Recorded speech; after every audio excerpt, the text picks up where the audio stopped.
Hello everyone, welcome to our channel. ఈరోజు కథ. శివరాం బాగా ఆస్తుపాస్తులు కలిగినటువంటి కుటుంబంలో వ్యక్తే. ఆయన భార్య వర్ధనే. ఆయన ఉద్యోగానికి వెళ్ళి రావటం, దైవనామస్మరణ చేసుకోవటం, పుస్తకాలు చదవటం తప్ప మిగతా విషయాల్లో మొదటి నుంచి కలగ చేసుకోడు. ఇంటి పెత్తనం కానీ, ఇంటికి సంబంధించిన వ్యవహారాలు కానీ, బయట వ్యవహారాలు కానీ మొత్తం వర్ధనే చూసుకుంటదే. వీళ్ళకి ఇద్దరు పిల్లలు, కూతురు మాధురి, కొడుకు శ్రీధరు. ఆయన పిల్లల పెంపకం బాధ్యతలు కూడా భార్యే చూసుకుంటుందని, అలా ఆయనది గవర్నమెంట్ ఉద్యోగం కాబట్టి జీతం తెచ్చి పై డబ్బులు తెచ్చి భార్యకి ఇచ్చే ఆయన ఖర్చులకి ఇంతని తీసుకోవటం తప్ప పెద్దగా ఎక్కువగా మాట్లాడే అలవాటు కూడా శివరాంకి లేదు. ఎవరైనా పలకరించినా ప్రసన్నంగా 10 నిమిషాలు మాట్లాడే ఆయనకు లైబ్రరీ రూమ్ ఉంటుంది, వెళ్ళిపోయి చదువుకోవటమో, పూజ గదిలో గంటలు గంటలు ఉండటమో, ఆలయాలకు వెళ్ళటమో, ఈ తప్ప మిగతా విషయాలు ఆయన కలగ చేసుకోడు. ఆహారం కూడా ఇంట్లో వాళ్ళందరూ కోళ్ళు, మేకలు, చేపలు, రొయ్యలు తింటుంటే ఆయన భోజనం విడిగా వండిచ్చి పక్కన పెట్టించి ఉంచితే ఆయనకి నచ్చినప్పుడు తింటాడు. ఆయన వీళ్లతో పాటు భోజనం కూడా చెయ్యడు. ఆయన తత్వమే అలాంటిదే. ఇక ఆ తర్వాత కాలచక్ర ప్రవాహంలో శివరాం కూతురు మాధురిది చదువు అయిపోయింది. చదువు అయిపోయిన తర్వాత కూతురికి తను అన్ని విధాలుగాను మెచ్చిన అల్లుణ్ణి తెచ్చుకోవాలనుకొని వర్ధనే ఒక సంబంధం చూసింది. అబ్బాయి పేరు కేశవ్. అబ్బాయి వాళ్ళు బాగా స్థిరచరాస్తులు ఉన్నవాళ్ళు, ముగ్గురు మగపిల్లలు. దానికి తోడు అబ్బాయి పెద్ద ఉద్యోగంలో ఉన్నాడు, లక్షల్లో జీతం. కూతురికి పెట్టాల్సినటువంటి నగలైతేనేమి, బట్టలైతేనేమి, లాంఛనాలైతేనేమి, ఆస్తిలో వాటాలైతేనేమి, కట్న కానుకలైతేనేమి భారీగానే పెట్టి కూతురికి పెళ్లి చేసి పంపించేసి 2 పురుళ్ళు పోసే సీమంతాలు, బారసాలలో, నామకరణాలు, అన్నప్రాసనలు, పుట్టినరోజులు అన్నీ జరిపించింది వర్ధనే. అయిపోయి కూతురు సెటిల్ అయిపోయింది మొగుడుతో కలిసి. ఇక తన కాపురం తను చేసుకుంటుంది. ఇక కొడుకు విషయానికి వస్తే చిన్నప్పటి నుంచి కూడా శ్రీధర్ తను అనుకున్నట్టుగా ఉండే అలవాటున్న వ్యక్తిత్వం. అలా శ్రీధర్దే చదువు అయిపోయింది, గవర్నమెంట్ ఉద్యోగానికి రాశాడు, గవర్నమెంట్ పోస్ట్ వచ్చింది, ఇంకాస్త ఎక్కువ డబ్బులు పెట్టాలని పెట్టించాడు. తను అనుకున్న పోస్ట్ వచ్చింది, పై డబ్బులు రాబడి బాగా ఉంటుంది. వేరే ఊళ్ళో పోస్టింగ్ వచ్చింది శ్రీధర్కి. ఆ వచ్చిన దగ్గర శివరాము కొడుకు అద్దెంట్లో ఉండటం ఎందుకని చెప్పి అక్కడే కొడుకు ఒక విల్లా కొనిచ్చాడు, కొడుకు ఒక కారు కొనిచ్చాడు. ఆ తర్వాత కొడుక్కి పెళ్లి చేయాలని వీళ్ళు సంబంధాలు వెతికారు.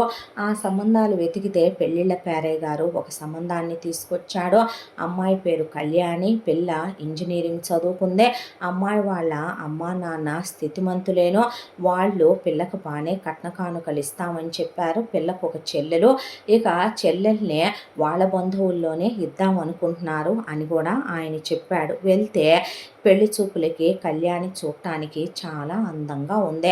పీజీ వరకు చదువుకున్న పిల్ల ఇంజనీరింగ్లో.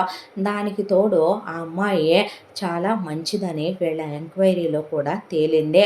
ఆ అమ్మాయి వాళ్ళ అమ్మా నాన్నలు కూడా చాలా చాలా మంచివాళ్ళు, స్థిరచరాస్తులు బాగా ఉండటంతో కళ్యాణికి వాళ్ళు 50 లక్షల రూపాయలు క్యాష్, ఒక 20 లక్షల రూపాయలు బంగారం పెట్టి, 30 లక్షలు పెళ్లి ఖర్చులకు పెట్టి, 1 కోటి రూపాయలు ప్రాపర్టీలుగా పెట్టి ఆ అమ్మాయిని శ్రీధర్కి ఇచ్చి పెళ్లి చేసి పంపించారు. ఆ తర్వాత కళ్యాణి శ్రీధర్తో సహా వెళ్ళి అతను ఉద్యోగం చేసే ఊళ్ళోనే వేరు కాపురం పెట్టుకున్నారు. కళ్యాణికి అందరూ ఆడపిల్లల్లాగానే భర్త మీద చాలా ఎక్స్పెక్టేషన్స్ ఉన్న అమ్మాయి. దానికి తోడు భర్త అంటే ఆ అమ్మాయికి వల్లమాలిన ప్రేమ, ఇష్టం. దాంతోనే శ్రీధరు బాగా చదువుకున్నవాడు, సంస్కారం ఉన్నవాడు, మంచి కులగోత్రాలు ఉన్న కుర్రాడు. కాబట్టి ఈ తరం అబ్బాయే అతనికి చెప్పాలా ఏంటి ఏదైనా కూడా అని పొద్దున్నే లేచిన దగ్గర నుంచి శ్రీధర్కి తనే బ్రష్ మీద పేస్ట్ వేసి, భుజం మీద టవల్ వేసి, గీజర్ ఆన్ చేసి, మొగుడు స్నానం చేసి వచ్చాక తల తుడిచి సాంబ్రాణి వేసి, మొగుడు లేచేలోపే తను రూపేచలక్ష్మి అంటారని అందంగా రెడీ అయ్యి పూజ చేసి ఇల్లంతా ధూపాలేసి డిఫ్యూజర్స్లో మంచి స్మెల్లు వచ్చేలాగా ఇల్లంతా సువాసనలతో నింపేసి, ఇంటి చుట్టూ పూల మొక్కలు, ఆహ్లాదకరమైన వాతావరణం ఉండేలా చేసి చేసి మొగుడికి చాలా హెల్త్ కేర్ తీసుకొని మొగుడికి పొద్దున్నే మొగుడు జాగింగ్కి వెళుతుంటే ప్రోటీన్ షేకులు, గ్రీన్ టీలు, మొగుడు వచ్చిన తర్వాత మొగుడు కోసం అని చెప్పి 4 రకాల టిఫిన్లు చేయాలి శ్రీధర్కి. టిఫిన్లు చేసి దాంట్లోకి సాంబార్ ఉండాలి, దాంతోపాటు చట్నీలు ఉండాలి, దాంతోపాటు పొడులు, నెయ్యి ఉండాలి. అన్ని రకాలు చేసి మొగుడికి కొసరి కొసరి తినిపించుకొని ఆ తర్వాత మొగుడు ఆఫీస్కి వెళ్ళాక 4-5 రకాల నాన్ వెజ్లు, వెజ్లు కలిపి 10 రకాలు వండి క్యారియరు తనే తీసుకెళ్ళి మొగుడికి కొసరి కొసరి తినిపించుకొని వచ్చి మొగుడు సాయంకాలం వచ్చేసరికి అందంగా ముస్తాబై ఉండే రాగానే చేతిలో ఉన్న బ్రీఫ్ కేస్ తీసుకొని మొగుడికి కాస్త మంచినీళ్ళు ఇచ్చి ఆ తర్వాత మొగుడికి కాఫీ కలిపించుకొని స్నాక్స్ వేసి పెట్టుకొని స్నానానికి వెళ్ళమని ఆ తర్వాత కాసేపు మొగుడు రిలాక్స్ అవుతాడో తర్వాత మొగుడు టీవీ చూస్తూ కూర్చుంటాడో ఆ తర్వాత మొగుడికి ఇష్టమైన భోజనం వండి రాత్రంతా కూడా మొగుడిని తనే దగ్గరికి తీసుకొని ఒళ్ళో పడుకోబెట్టుకొని ముద్దులు పెట్టుకొని అందంగా ఉన్నాడని పొగిడి 4-5 సార్లు ఇంటిమేట్ అయ్యి క్లోజ్ అయ్యి ఆ తర్వాత ఆ అబ్బాయితో చాలా ప్రేమగా ఉంటుంది కళ్యాణి. ఇంట్లో పని మనుషులు ఎందుకులే, వాషింగ్ మిషన్ ఉందిగా 2 మనుషుల కోసం అని చెప్పి పని మనుషుల్ని పెట్టుకోకుండా ఇల్లు నీట్గా అద్దంలాగా ధగధగ మెరిసిపోతూ ఉంటుంది ఎప్పుడు చూసినా కూడా. ఇలా ఒకవైపున వీళ్ళ కాపురం రోజులు గడిచిపోతూ ఉండగా శ్రీధర్ అసలు ఏమీ మాట్లాడు కళ్యాణితో. పొద్దున్నే లేస్తాడు, ఆ అమ్మాయి తనే బ్రష్ పేస్ట్తో అలా నిలబడి ఉంటుంది. గుడ్ మార్నింగ్ చెప్పడు, ఆ అమ్మాయి గుడ్ మార్నింగ్ చెప్పాలి. అవగానే జాగింగ్ డ్రెస్తో రెడీగా ఉండే జాగింగ్ డ్రెస్ షూస్ రెడీ అంటది. ఆ తర్వాత వెళ్ళేటప్పుడు ముద్దు పెట్టి బాయ్ చెప్పటం ఇలా ప్రతిదీ ఆ అమ్మాయి చేయటమే తప్ప తన టిఫిన్ ఏదో తను పెట్టుకొని తింటాడు, తన లంచ్ ఏదో తను తింటాడు. ఆ అమ్మాయి ఆఫీస్లో ఉంటే తనకు మెసేజ్లు చేసి ఫోన్లు చేసి పలకరిస్తుంది తప్ప తను ఒక్క మెసేజ్ చేయడు, ఫోన్ చేయడు, పలకరించడు. జీతం డబ్బులు ఆ అమ్మాయి చేతిలో పెట్టడు. ఇంటి ఖర్చులకు ఇంతని ప్రతిదీ ఆ అమ్మాయి తను అడిగి తీసుకోవాలి. తీసుకున్న ప్రతిదీ ఒక డైరీలో లెక్క రాయమని డేట్ వేసి ఆ అమ్మాయికి పెళ్ళైన మొదట్లోనే చెప్తే ఆ అమ్మాయి పద్ధతి చెప్పించుకోదు. ఆ చెప్పిన ప్రకారం లెక్క రాసి అక్కడ పెట్టేసుద్దే. పొద్దున్నే వెళ్ళి కూరగాయలు నాన్ వెజ్లు ఆ అమ్మాయి తెచ్చుకోవాలి తను తేడు, ఫ్రూట్స్ అవి ఆ అమ్మాయి తెచ్చుకోవాలి తను తేడు. దానికి తోడు తనొక్కడు సినిమాకి వెళ్ళొస్తాడు ఫ్రెండ్స్తో, పెళ్ళాన్ని తీసుకెళ్ళడం. ఇక ఆ అమ్మాయి విడిగా గుడికి వెళ్ళాలి, కనీసం గుడికి కూడా పెళ్ళాంతో కలిసి వెళ్ళడు. దానికి తోడు తనొక్కడు షాపింగ్కి వెళ్ళి కొనుక్కొచ్చుకుంటాడు. ఏం కొనుక్కొచ్చుకున్నాడో ఆ అమ్మాయికి చెప్పడు. ఇక ఆ అమ్మాయిని ఎప్పుడు షాపింగ్కి తీసుకెళ్ళడు.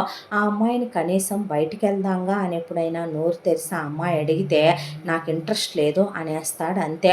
ఇంట్లో వండే ఫుడ్ మార్నింగ్ బ్రేక్ఫాస్ట్ దగ్గర నుంచి నైట్ డిన్నర్ దాకా శ్రీధర్కి నచ్చిన డిషెస్సే ఉంటాయి. కళ్యాణిని నీకేమి ఇష్టమని అడగటం కానీ నువ్వు తిన్నావా అనే ఆ అమ్మాయిని ఒక్కరోజు అడగటం కానీ ఉండవు. దానికి తోడు ఆ అమ్మాయికి పనిలో హెల్ప్ చేయటమో, వంటగదిలో ఉంటే వెనక నుంచి వెళ్ళి కౌగిలించుకోవటమో ఇలాంటి ఏమీ ఉండవు. ఆ అమ్మాయే చివరికి బెడ్రూమ్లో కూడా తన్ని ముద్దు చెయ్యాలి, దగ్గరికి తీసుకోవాలి, తనకి చాలా ఎక్స్పెక్టేషన్స్ ఉంటాయి.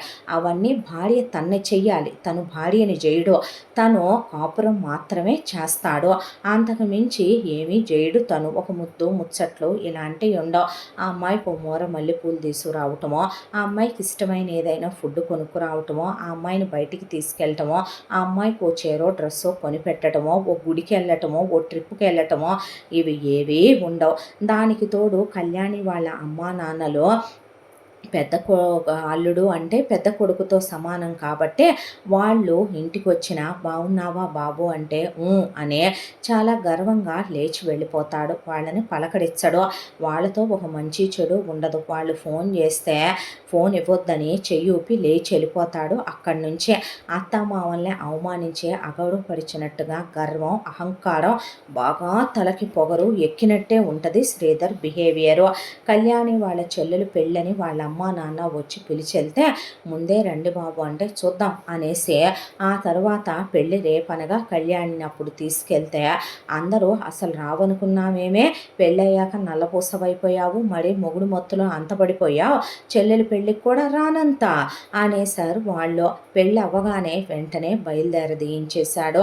అక్కడ ఒక కలవటం, నలుగురిని పలకరించటం, నలుగురితో కలిసిపోవటం, ఆ తర్వాత ఆ అమ్మాయి చెల్లెలికి ఏదైనా గిఫ్ట్ కొనుక్కెళ్ళాలనే సంస్కారం కూడా శ్రీధర్కి లేదు. పొట్టి చేతులతో ఆ అమ్మాయిని తీసుకెళ్తుంటే ఆ అమ్మాయికి కళ్ళల్లో నీళ్లు తిరిగి ముందే ఆ అమ్మాయి తనకు ఒక 2 గాజులు చెడగొట్టి చెల్లెల కోసం అని చెప్పి ఒక నెక్లెస్ తీసుకొని మీ బావగారు నీ కోసం ఇది తీసుకున్నారమ్మా అని చెల్లెలి చేతిలో పెట్టి వచ్చింది దొంగతనంగా. చెల్లెల భర్త అన్నయ్య అని పలకరించబోతే అని లేచి వెళ్ళిపోయాడు. ఆ అబ్బాయికి చాలా అవమానంగా అనిపించింది. నిజం చెప్పాలంటే చెల్లెల భర్త శ్రీధర్ కన్నా పెద్ద పోస్ట్లో ఉన్నాడు, పెద్ద ఉద్యోగం. ఆ అబ్బాయి వాళ్ళకి స్థిరచరాస్తులు ఉన్నాయి. ఆ అబ్బాయి వాళ్ళు నిజం చెప్పాలంటే స్థితిమంతులు. వాళ్ళ ఫ్యామిలీ చాలా మంచిదే. చెల్లి చేసుకున్న అంత అదృష్టం తను చేసుకోలేదేమో అన్నట్టు చుట్టూ ఉన్నోళ్ళు చూస్తుంటే తల నరికేసినట్టు అనిపించింది కళ్యాణికి. ఇదంతా ఒక ఎత్తు అయితే శ్రీధర్ వాళ్ళ అమ్మ వస్తుంది. ప్రతి 3-4 నెలలకోసారి ఫార్మాలిటీగా వచ్చి ఒక 2 వారాలు ఉంటుంది. వచ్చినట్టు ఉండకుండా సోఫా అలా ఉందంటదే, సోఫా మీద కవర్లు ఇలా ఉన్నాయి అంటది, దిళ్ళు ఇటు తిప్పెట్టామంటది, డోర్మెట్ ఇలా ఉందంటదే, తులసి కోట ఇటు ఉంది ఏంటంటదే, ఇంటికి తోరణాలు ఇలా కట్టావేంటంటది, వంటిల్లు అలా సర్దావేంటంటదే, వార్డ్రోబులు ఇలా ఉన్నాయి ఏంటంటది, రోజుకి ఎన్నిసార్లు నువ్వు నీ మొగుడు క్లోజ్గా ఉంటున్నారు, బెడ్షీట్లు మారుస్తున్నావా అని అడుగుద్దే, పిల్లో కవర్లు ఏంటి మాసినట్టున్నాయి అంటదే, బాత్రూమ్లు నువ్వు అడుగుతున్నావా కడిగిస్తున్నావా అని అడుగుద్దే, ఏం వంట చేస్తున్నావు అని అడుగుద్దే. ఇలా అమ్మాయిని చెండుకు తిని తిని తిని తనకు నచ్చినవన్నీ వండించుకొని తినే ఒక 15 రోజులు ఉన్న తర్వాత ఎక్కడైనా వస్తూ అత్తల కోడళ్ళ కోసమని ఎంత ఈ తరం వాళ్ళైనా సరే వండటానికి ఒళ్ళు కాకపోయినా కొనైనా 4 రకాలు తెస్తారు. అలాంటిదే ఇక్కడ తను కొడుకుని తీసుకొని బయటికి వెళ్ళి ఇక్కడి నుంచి sweets, fruits, exotic fruits, nuts, dry fruits అవన్నీ ప్యాక్ చేయించుకొని కోడల చేత 5-6 రకాలు వండించుకొని ఇక్కడి నుంచి ప్యాకింగ్ పట్టుకెళ్ళుద్ది ప్రతి 2-3 నెలలకోసారి ఆవిడ వచ్చి వెళ్ళి అలా 2 వారాలు ఉన్న తర్వాత ఒక నెల గడవంగానే కూతురు దిగుద్దే. అలా మాధురి తన మొగుడిని పిల్లల్ని తీసుకొని దిగి ఇక వస్తే ఒక 15 రోజులు 20 రోజులకు తక్కువ ఉండకుండా ఆడపడుచు తన హద్దుల్లో తనుండాలి. రోజు నీ మొగుడి చేత చేయించుకుంటున్నావా, ఇంకా పిల్లలు పుట్టలేదేంటే, ఏమన్నా లోపాలు ఉన్నాయేమో, మీ అమ్మ నాన్న దాసి మా తమ్ముడికి ఇచ్చి చేశారేమో నిన్ను, అవును ఏం కూర వండుతున్నావు, నేను అది తిన్నావు, నాకు ఇది కావాలి, మా ఆయనకి ఇది కావాలి, మా పిల్లలకి ఇది కావాలి అని ఒకవైపున ఇల్లేంటి ఎలా ఉంచావు, ఎలా పెట్టావు, ఎలా చేసావు, ఏం నగలు చేయించావు, ఏం కొన్నావు, ఏంటి అవి ఇవి అనే ఇక ఆ అమ్మాయిని పట్టుకొని చెండుకు తిని పోద్ది ఆడపడుచు. అత్త వచ్చినప్పుడల్లా ఆడపడుచుకే ఇక్కడికి వస్తూనే డబ్బులు తెచ్చి ఇక్కడ వాళ్ళుండే సిటీలో చాలా బాగుంటాయని బట్టలు నగలు కొని తీసుకెళ్ళుద్ది. కనీసం ఏ షాపింగ్ చేసుకొచ్చారో తనకి చూపించటం కానీ కూతురు లాంటిదే కోడలు కూడా అని అమ్మాయి కొని తెచ్చే సంస్కారం కానీ ఆవిడకి ఉండదు. ఎప్పుడైనా వియ్యాలవాడు ఎదురైనా అని ఏదో ఫోన్ వచ్చిందని లోపలికి లేచి వెళ్ళిపోవటం తప్ప అత్త ఆడపడుచు పలకరించరు. ఇంకా ఆడపడుచు మొగుడు కేశవ్ చాలా మంచోడు. పాపం కూర్చొని ఆ అబ్బాయి పలకరిస్తాడు. కళ్యాణిని కానీ కళ్యాణి వాళ్ళ ఫ్యామిలీ వాళ్ళని కానీ పర్లేదమ్మా, నువ్వు ఏదొండినా నేను తింటాను, నాకు ఇదే అనేది ఏమీ లేదు అని వచ్చి ఇబ్బంది పెడుతున్నాం కదూ, నేను హెల్ప్ చేసి పెట్టనా అనే ఆ అబ్బాయిన అడుగుతాడు. కానీ మాధురి అస్సలు ఒళ్ళు వంచదు. ఇలా ఎవరి పాత్రలు వాళ్ళు చెండుకు తింటూ ఆ అమ్మాయి ప్రేమ కోసం ఎదురు చూసి చూసి చూసి మొగుడు మారతాడేమోనని అర్థం చేసుకుంటాడేమోనని 2 సంవత్సరాల కాలం గడిచిపోయి ఒక రోజున కళ్యాణికి మంటల జ్వరం వచ్చి పడిపోయింది. కనీసం ఒంట్లో బాలేదా అని కూడా అడగకుండా తన పని తను చేసేసుకొని మొగుడు నేను హోటల్కి వెళ్ళి తింటానులే అని ఆ అమ్మాయి కనీసం 2 ఇడ్లీలు కూడా తెచ్చి పెట్టకుండా ఆ అమ్మాయి గొంతులో ఇంత గంజిగాసు కూడా పోయకుండా వెళ్ళిపోయాడు. ఆ అమ్మాయే మెల్లిగా దేక్కుంటూ లేచి కళ్ళు తిరిగిపోతున్నా అలాగే వంటగదిలోకి వెళ్ళి కాస్త గ్లూకోజ్ కలుపుకొని తాగి ఆ అమ్మాయే కాసిన పాలు కలుపుకొని తాగి ఆ అమ్మాయే కాస్త పక్కింటి వాళ్ళ పని మనిషి ఉంటే తోడు రమ్మనమని పిలిచి హాస్పిటల్కి వెళ్ళి మందులు తెచ్చుకొని మందులు వాడుతూ 15 రోజులు మంచంలో మంచంలో పడిపోతే కర్రీ పాయింట్‌లో కూరలు తెచ్చుకొని మొగుడు తినటం, బిర్యానీలు ఆర్డర్ చేసుకొని తినటం, తన స్నానాలు, తన పనులు తను చేయటం, ఇడిచిన బట్టలన్నీ మూలకి ఇసిరేసి వెళ్ళిపోవటం. అసలు ఆ అమ్మాయిని కనీసం నుదురు మీద చెయ్యేసైనా పలకరించకుండా ఏదో అంటరాని వ్యాధొచ్చిన వాళ్ళని కూడా అలా చూడరేమో, అలా ఆ అమ్మాయిని చూడటం. అత్త ఫోన్ చేసి, "ఏం పనికిమాలిన పనులు చేశావో, ఏం పోరంబోకలు తిరుగుళ్ళు తిరిగొచ్చావో, ఏ గాలికి తిరిగొస్తే వచ్చింది ఇప్పుడు నీకు ఆ జ్వరం, మంచాలెక్కి పడుకుంటే ఎవడు చేసి వాడిని ఎవడు చూస్తాడనుకుంటున్నావో, ఆడదన్న తర్వాత ఏ రోగం వచ్చినా ఏ రొష్టొచ్చినా సంసారం అన్నాక నెట్టేసుకుపోక తప్పదు, ఇదేంటి డ్రామా వేస్తున్నావా ఏంటి" అని అదంతా అత్త చూపించి కేరు. అత్తంటే 2 మాటలు, అమ్మంటే పడవా, అత్తంటే అలాగే పడాలనే దాంతో అత్తని ఫోన్లు పెట్టేయటం. ఆడపడుచు ఒకవైపున ఫోన్ చేసి, ఎదవ బడాయి కాకపోతే పొద్దున్నే వెళ్ళి వెజ్‌లు, నాన్ వెజ్‌లు మంచులో తీసుకొస్తేనే సాయంకాలం గుళ్ళు గోపురాలని మంచులో తిరిగితేనే నీకు రోగం వచ్చిందనమాట. నువ్వు నీ డ్రామాలు కాకపోతే మేం చేయట్లా మా మొగుళ్ళతో కాపురాలు మరే, మేమింక పిల్లల్ని కూడా పెట్టుకొని నెట్టుకు రావట్లేదు మరే అని ఆ అమ్మాయి నానా మాటలని ఫోన్ పెట్టేశాక 15 రోజుల తర్వాత అమ్మాయికి తగ్గిందే. చూసింది ఇంటి పరిస్థితిలో మొగుడు కర్రీ పాయింట్‌లో కూరలు తెచ్చుకోవటం, అప్పటికప్పుడు మొగుడు పనమ్మాయిని పెట్టుకోవటం, ఆ తర్వాత ఆ పనమ్మాయితో వంట వండించుకోవటం, ఆ తర్వాత తినేసి వెళ్ళిపోవటం, హోటల్ నుంచి ఆర్డర్ చేసుకోవటం, తన్నసలు పట్టించుకోకపోవటం. అత్త, ఆడపడుచు ఇలా మాట్లాడటం చూసిన అమ్మాయికి విరక్తి, విసుగు, అసహ్యం, ఏహ్యత మొత్తం ఒకేసారి వచ్చినాయి. పెళ్లి చేసుకున్న మహాపాపానికి మగాడికి మాత్రమే ఆడదాని మీద ఎక్స్‌పెక్టేషన్స్ ఉంటాయా? పెళ్ళాం అంటే కట్నం తెచ్చే పని మనిషా, పిల్లల్ని కని సుఖపెట్టే యంత్రమా, ఇంటి పని వంట పనికి మాత్రమే ఆడది పుట్టిందా, అదే భార్యకి బాగోపోతే మొగుడు పట్టించుకోడు, వీడు పడిపోతే టైఫాయిడ్ వచ్చి నేను నెల రోజుల పాటు నిద్రాహారాలు లేకుండా చేశాను కదా, వీడికి మా అమ్మ నాన్న అంటే విలువ లేదు, చెల్లి మొగుడు అంటే విలువ లేదు, పెళ్ళాం అంటే లెక్క లేదు, నేనెందుకు వీళ్ళందరి కోసం చెయ్యాలి అని ఆ అమ్మాయి కూడా ఎంటెక్ చదువుకుంది కాబట్టి వెళ్ళి జాబ్కి అప్లై చేస్తే ఆ అమ్మాయికి టక్మని వచ్చింది. ఆ అమ్మాయి టాపరు, మంచి మార్కులతో పాస్ అయింది కాబట్టి సాఫ్ట్వేర్ కంపెనీలో ఉద్యోగం. ఆ తర్వాత ఆ అమ్మాయి పొద్దున్నే బయలుదేరి వెళ్తుంటే, "ఎక్కడికి?" అన్నాడు పెళ్ళాన్ని. "నాకు జాబ్ వచ్చిందిగా, నాతో చెప్పనే లేదే." "ఇందులో చెప్పడానికి ఏముంది, మరి బ్రేక్ఫాస్ట్ సంగతి ఏంటి?" "ఏముంది, నేను ఆల్రెడీ మంచంలో పడిపోతే బయట నుంచి తెచ్చుకొని తినటం నీకు అలవాటే కదా, లేదంటే ఆర్డర్ చేసుకొని తినే, నాకు ఫ్రీ బ్రేక్ఫాస్ట్ ఉందని." ఆ అమ్మాయి వెళ్ళిపోయి అక్కడ తినేసేది బ్రేక్ఫాస్ట్. మధ్యాహ్నం వాళ్ళ ఆఫీస్ క్యాంటీన్లో ₹100 పడేస్తే బ్రహ్మాండమైన ఫుడ్ దొరుకుద్ది, అక్కడే తినేసే సాయంకాలం శుభ్రంగా స్నాక్స్ ఏ పఫ్లో అయ్యో తెచ్చుకొని టీవీ ముందు కూర్చొని తింటూ ఆఫర్ కూడా చేసేది కాదు. స్నాక్స్ అంటే ఆర్డర్ చేసుకో, లేదంటే మీ అమ్మ వెళ్ళే షాప్ ఉంది కదా వెళ్ళి తెచ్చుకో అనేసి లేచి లోపలికి వెళ్ళి రెస్ట్ తీసుకునేదే. వస్తూ కర్రీ పాయింట్ నుంచి ఏ 2 కూరలో తెచ్చి అక్కడ పడేసి, ఏ ఆమ్లెట్ వేసి, ఏ పచ్చడన్నమో తాలింపు పడేసి అక్కడ పడేసేది. ఆ రోజు తను అంత కమ్మగా వండి పెట్టినా బావుంది అని 2 ఏళ్లలో ఒక్కరోజు మొగుడు అన్నది లేదు. నువ్వు తిన్నావా లేదా అని అడిగింది లేదు. ఇప్పుడు మూసుకొని తినాలి కదా తను పెట్టినప్పుడు. ఆ అమ్మాయికి విరక్తి, విసిగేయటం మొదలుపెట్టింది. రాత్రికి ఇదివరకిట్లాగా ఆ అమ్మాయి దగ్గరికి తీసుకోపోతే చెయ్యేస్తే కాపురమేగా త్వరగా కానీ పడుకోవాలి అని ఒకసారి అయిందిగా, చిరాగ్గా ఉంది చాలే అని అటు తిరిగి పడుకోవటం మొదలుపెట్టింది.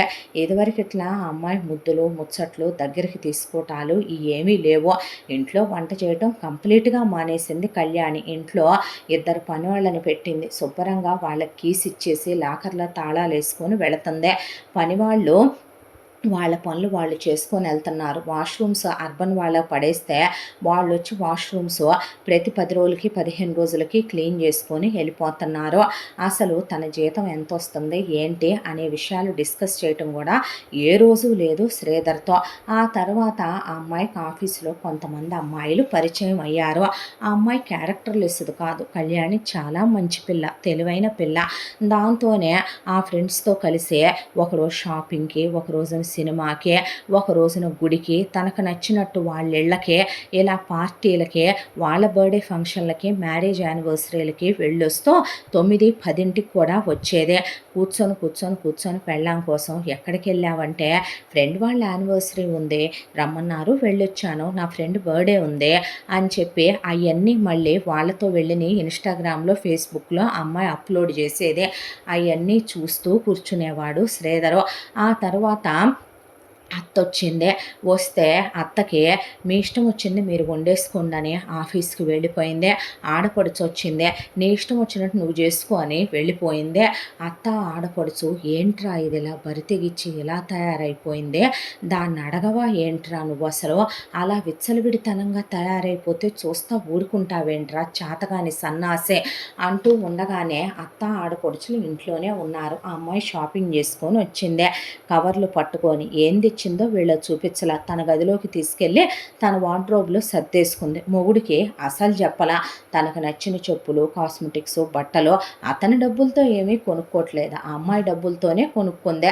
ఆ తర్వాత అత్త, ఆడపడుచు ఉన్నారని కూడా లేకుండా బట్టలు సర్దుకొని ఆ తర్వాత మొగుడికో మెసేజ్ పడేసి మా పుట్టింటికి వెళ్తున్నాను 15 రోజుల దాకా రాను నేను పండక్కి రమ్మన్నారని చెప్పి ఓ మెసేజ్ పడేసింది. ఎటు మంచి రోజున మొగుడు తనకు అవమానం అనే దాంతో రాడు, అత్తమామల్ని పలకరించడు, వచ్చినా అక్కడెవరితో కలవడు, మళ్ళీ ఎందుకు ఎదవనస అని ఆ అమ్మాయి వెళ్ళి రావటం మొదలుపెట్టింది.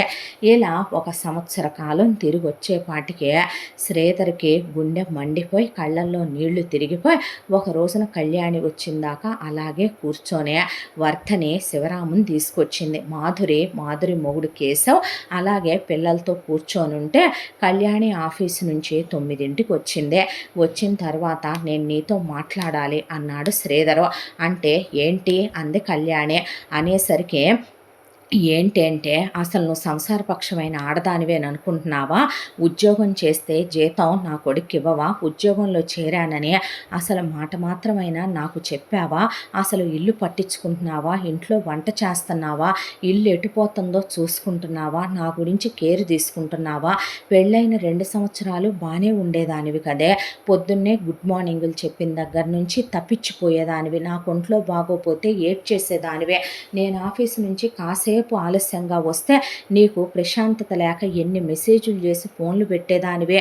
నేను తాగొస్తే నన్ను తీసుకెళ్ళి స్నానం చేయించే నాకు తిండి పెట్టి మరీ పడుకోబెట్టేదానివే. ఇప్పుడు గుమ్మం ముందే పడిపోయి ఉంటున్నాను నేను తెల్లారి లేచిందాకా.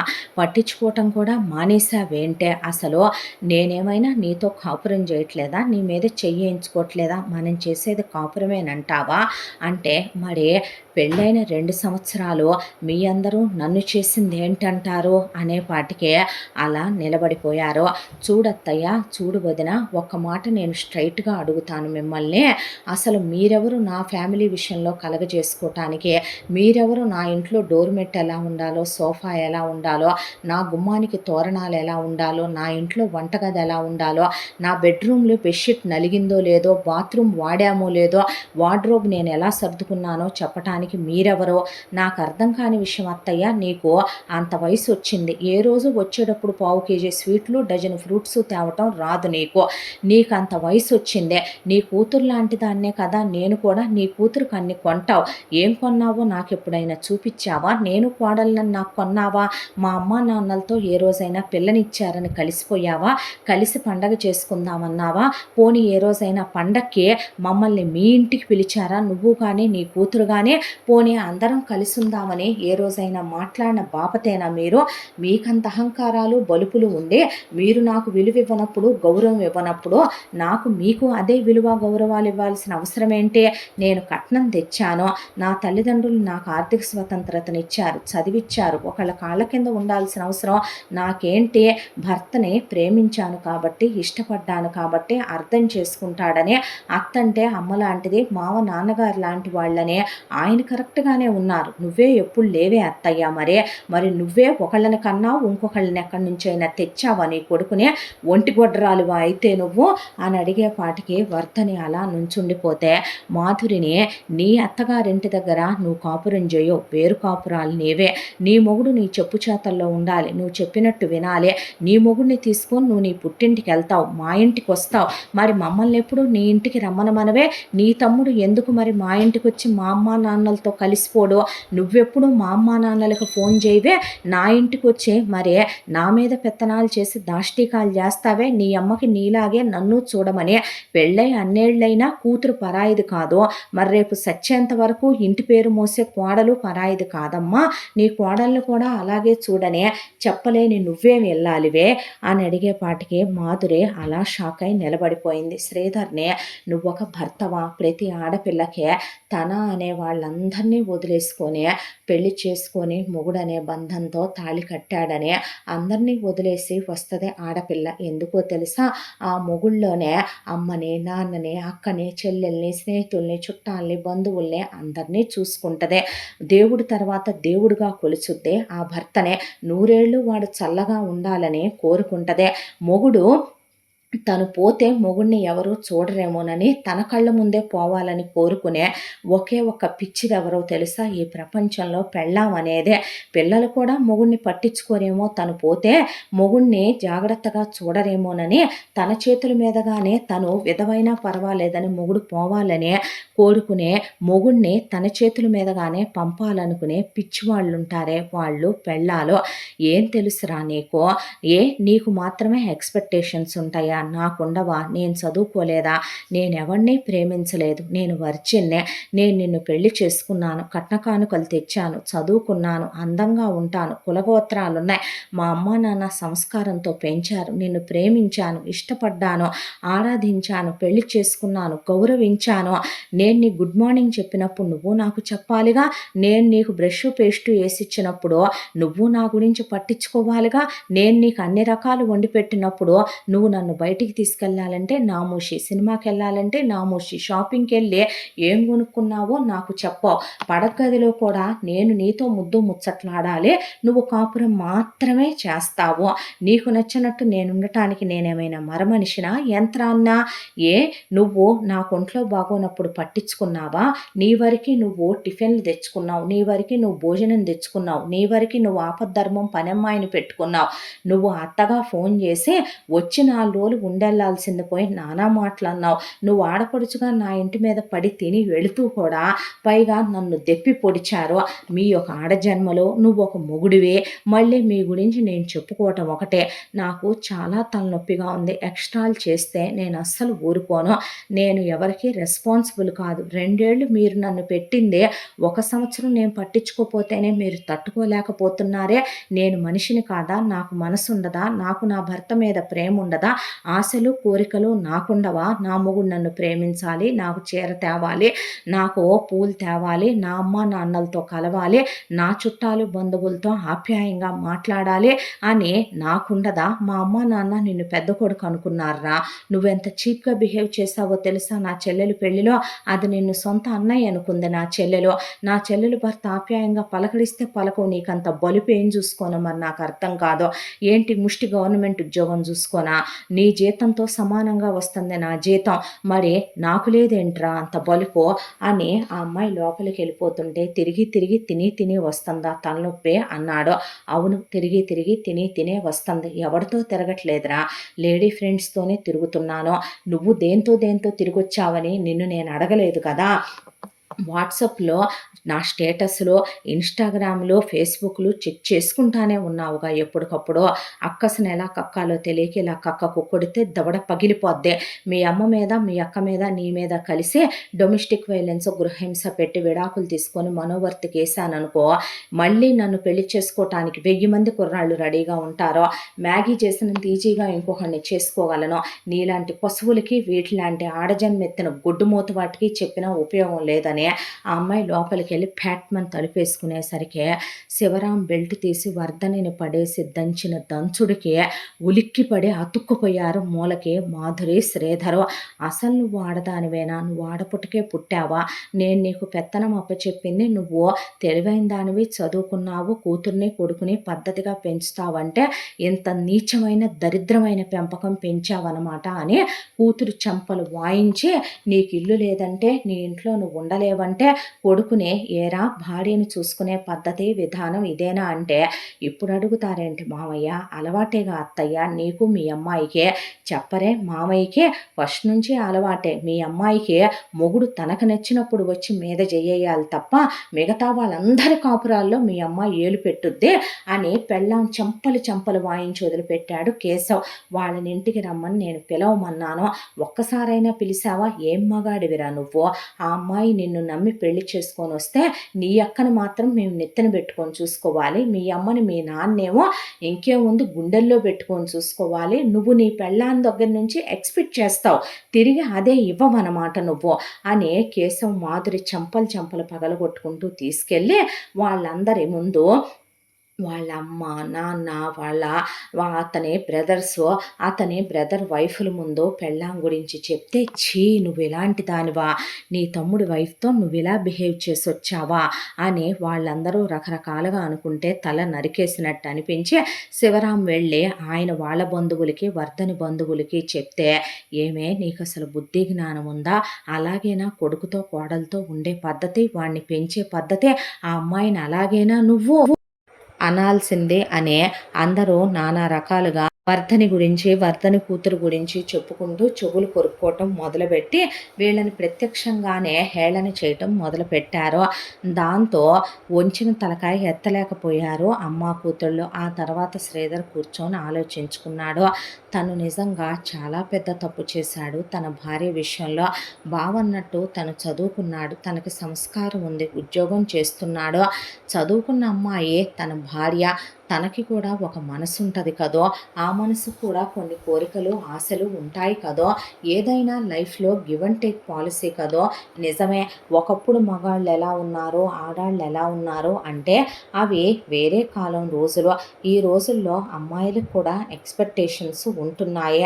తన గుడ్ మార్నింగ్ చెప్పింది, నేనెందుకు ఎప్పుడూ చెప్పలేదు, బలుపుతోనేగా. తను చాలా ప్రేమగా నాకు తినిపించేది. ఒక్కరోజు తిన్నావా అని అడిగానా, తను ఫోన్లు చేసేది. ఒక్క ఫోన్, ఒక్క మెసేజ్ పెట్టానా. తను సినిమాలకు వెళ్ళొచ్చేవాడు, తను తాగొచ్చేవాడు, ఫ్రెండ్స్తో ఎంజాయ్మెంట్లకి తనకేమీ తక్కువ కాకుండా చూసుకునేవాడు. ఒక్కరోజు ఆమెను ఒక గుడికన్నా తీసుకెళ్ళాడా, ఒక మూర మల్లెపూలు తెచ్చాడా, ఓ చీర కొనిచ్చాడా, బాగోపోతే ఒక మనిషిలా ట్రీట్ చేసి పట్టించుకున్నాడా. తనకు బాగోపోతే నెల రోజుల అమ్మాయి పేషెంట్ అయిపోయి తన్ను చూసుకుందే. ఆ అమ్మాయికి తనకి అంతకు ముందున్న సంబంధం ఏంటి? ఒక పసుపు తాడికి 2 మంగళసూత్రాలేసి మెడలో 3 ముళ్ళు కడితే కాలికి మెట్టెలు పెట్టుకొని ఇంటికి వచ్చిన ఒక ఆడది భర్తే సర్వస్వం అనుకొని వాడిని, వాడమ్మని, నాన్నని, అక్కని, బావని, అక్క పిల్లల్ని ఇంతమంది రెస్పాన్సిబిలిటీస్ తీసుకున్నప్పుడు అలాంటి అమ్మాయిని తనకిచ్చిన అత్తామామలకి తను గౌరవం ఇచ్చాడా, మర్యాద ఇచ్చాడా? ఎంతో ఆప్యాయతతో మరదలు పలకరిస్తే మాట్లాడా? మరదలు పెళ్లికి చిన్న కానుకిచ్చాడా? తోడల్లుడు వచ్చి పలకరిస్తే అహంకారంతో లేచెళ్ళిపోయాడో? ఏం సాధించాడు తను?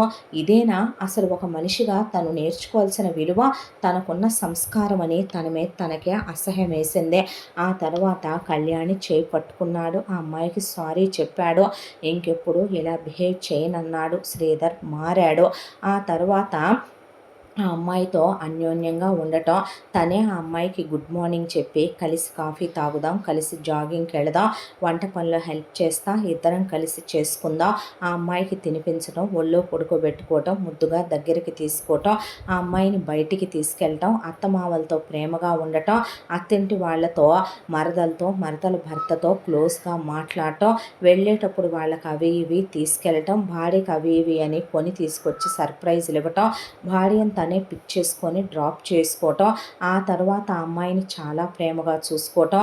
శివరాం కొట్టిన కొట్టుడికి వర్ధని మారిపోయి కోడలికి ఫోన్ చేసి సారీ చెప్పి, ఇక నుంచి మా అమ్మాయితో పాటు నీకు కొంటున్నానమ్మా అనే కొని తీసుకొచ్చివ్వటం, అవి ఇవి అని తెచ్చివ్వటం.